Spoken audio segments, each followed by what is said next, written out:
కట్టుకున్నవాడు కడుపాకలతో కరకరలాడుతుంటే ఇలా మెక్కి తినే ఆడది వచ్చే జన్మలో పళ్ళులేని పండుకోతలా పుడొద్దని మా పెద్ద నిదట్లో కలరించేది. నువ్వు కూడా వచ్చే జన్మలో అలాగే పుట్టాలి కాక. ఇదే నా శాపం.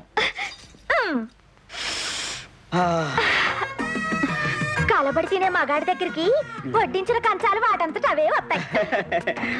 ఆవిడ గారు పొయ్యి అంటించకపోతే నీ కడుపు నిండదా ఏంటి? నా పొయ్యి మీద వేడి వేడిగా వండి తెచ్చాను, తింటావా? తింటవా? ఎర్ర గొట్టలు చూసుకో. నా గోరుముద్దలు పెడతాలే. బుజ్జి బుజ్జి పెట్టు. అలాగే. అయ్యో అబ్బాయా, ములక్కాడలా బోర్లా ఊదకూడదు. మరి బాగా నమిలి పిప్పూసేయాలి. ఇన్నేళ్ళు వచ్చాయి, ఏదెలా తినాలో కూడా తెలీదు. రా, నేను తినిపిస్తాను. రా అబ్బాయా, ఇక్కడ కూకుని ఫోన్ చేద్దాం. అబ్బా ఏంటబ్బాయా ఒళ్ళో కూకుంటున్నావు? నేను ఎక్కడ మెత్తగా దిండ్లో ఉంటే కూకుని తినాలనిపించిందమ్మా. తినబ్బాయా, నీకంటే